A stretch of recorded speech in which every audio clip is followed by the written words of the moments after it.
அண்ணாமலைக்கு இந்த பக்கம் ரசிகர் மன்றம்ன்றாங்க, இயக்கம்ன்றாங்க, கொடின்றாங்க, கம்பத்த நடுறாங்க. ஏதேதோ நடந்துட்டு இருக்குது.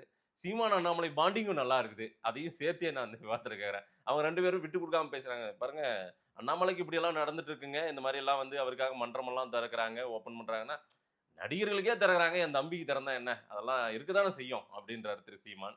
என்ன அண்ணாமலை பக்கம் ஏதேதோ நடந்துட்டு இருக்குது.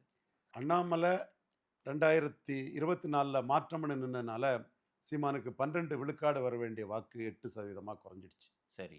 அண்ணாமலையால சீமான் பாதிக்கப்பட்டாருங்கிறது தான் உண்மை. ம். ஏன்னா, சீமான் சொல்லக்கூடிய அதே கருத்துக்கள சீமானை விட ரொம்ப பாப்புலரா ஒரே குட்டையில் ஊறிய மட்டைகள், அதிமுக ஊழல், எடப்பாடி தற்குறி, ஜெயலலிதா ஊழல் இதெல்லாம் வந்து ரொம்ப ஸ்ட்ராங்கா முத்துராமலிங்க தேவரை கண்டு அண்ணா ஓடிட்டாரு. அண்ணா சமாதிய எம்ஜிஆர் சமாதிய எடுத்து கிடக்கிற அளவுக்கு எடுக்குதுலாம் சீமான் பேசுவார்.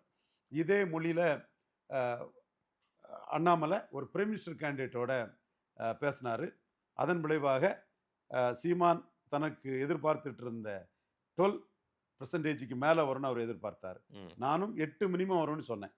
அந்த 4% வாக்குகள் வந்து மாற்றம்ங்கிறதுக்கான ஒரு தலைவரா அண்ணாமலை களத்துல வந்தது தான் காரணம்னு சீமான் உணர்றாரு. ம். குறிப்பா 14ல 19ல